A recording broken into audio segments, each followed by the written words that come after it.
Experience with issues helps a politician during elections. In the state of North Dakota, some young people are giving politicians a shot by running for office. Others manage campaigns. John, Mitzel, and Shelby Wood are here to discuss what it's like being a college student and a politician at the same time. Thanks for being on the show with us today, you two. Happy to be here. Thank you. So starting out with Shelby, you're 20 years old, it's your third year in college, and you're majoring in accountancy and political science. What made you interested in running for the North Dakota State House of Representatives? I guess I just kind of found myself being asked to run. It was never something I really pursued, but through my involvement with college Republicans here on campus, I guess I just kind of met the right people and somehow found myself being asked to run and realized it was too good of an opportunity to pass up. So great. So tell me a little bit about the process. What was it like running for this office, this position?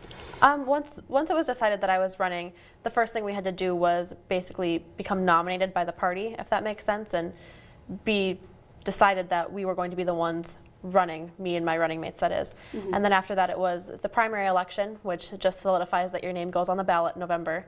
And then beyond that it was just fundraising, campaigning, door knocking, and all that fun stuff until election day came up. Sounds like a lot of work. Was it difficult to balance with school? It was at certain times, and at certain times it wasn't. Some days I would maybe take a break and door knock for less time if I had a test the next day or something like that, but I tried to prioritize what I was doing, and I took a smaller class load this semester, only taking 12 credits instead of taking more like I would usually do, and trying to really balance out what I was doing with school, with my personal life, and also with the campaign. Now, you didn't have a job or anything, correct? It was just school and the campaign? Correct. The campaign kind of was like my job. I kind of looked at it as like a 10-month-long job interview. Yeah. So. All right. Well, John, now you're 22 years old. You're majoring in banking and financial economics with a minor in political science. Now, you've ran for an office in 2012, and you were also a campaign manager in this past election for 2 university students. So what did you learn in the 2012 election when you were running for office that kind of assisted you and the people you were helping run the campaign? What could you tell them that kind of assisted them? Well, I think the most important aspect was how to harness the power of grassroots energy.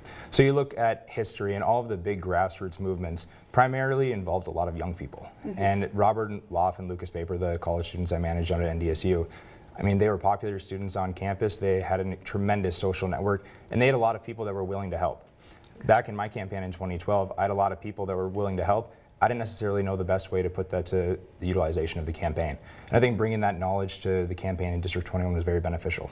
Now, do you feel that it was more difficult to manage the District 21 campaign or manage your own campaign when you were running yourself? You know, I think they were both very challenging, and it's tough to compare the two because it's a different kind of stress, I guess, that you're undergoing. When you're a candidate, you're worried about everything that you're personally going through. Mm-hmm.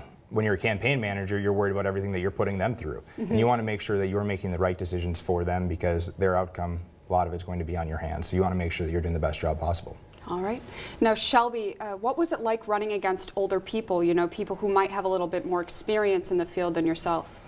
Originally, it was a little bit intimidating knowing that these people have more qualifications, technically speaking, on paper than I do, that they've served on more boards and that they know more people in the community. But as the campaign progressed, I found that it wasn't necessarily as important how many positions you've held or how many people you might know.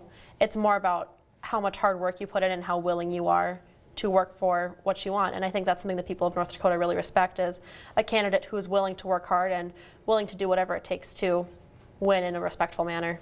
Great. Now, this is a question for either one of you. Do you feel that being younger has an effect on your knowledge of the state of North Dakota and running for a position like this? I guess I wouldn't say that it really has an effect on level of knowledge per se, but I think it definitely gives me a different perspective being a younger candidate. And the younger people in the state need representation too. And I think the whole point of being a state legislator or any elected official is to really represent the people that you say you represent. And if that means representing an age demographic that is different than mine, all it means I need to do is find out what they want and try to represent their interest as best as I can. All right. Now, John, obviously young people are much more technologically savvy. Well, some of them are. How did you use social media in your campaign that you were assisting running? So social media was a very significant component of our paid advertising and marketing plan. And that revolved from Facebook all the way to YouTube and online advertising elsewhere. As well. I think it was a very critical component of the campaign because the median age in our district was under 31 years old. So a lot of people that are going to be online to get their information. Looks like that was used to your advantage then. Definitely. Great. So a question for either of you. Do you feel that younger candidates running for office is unique to the state of North Dakota, especially while still in school? You know, I wouldn't say it's unique. There was actually an example just this past election where an 18-year-old was elected to the state legislature in West Virginia, I believe, and she was actually 17 during her primary and wasn't allowed to vote for herself. Kind of a fun story there, but I think the climate in North Dakota definitely allows for young people to get involved in a fairly unique way. The small size of our legislative districts in particular allows people with the grassroots energy to really get their message out to voters. That's great. Now, what's the benefit to you guys for running for these positions? What's the payoff? I mean, obviously, if you win, you get the experience of being a state legislature and getting to craft policy in North Dakota, especially at such an exciting time when it's growing so much and when things are changing and the economy is just booming. But at the same time, even losing, the benefit of that is the great experience that you get to have and the knowledge that you can carry forward and that I can take forward into future job interviews and if I ever want to run for office again. Fabulous. Thanks for being on the show with us today. Thank you.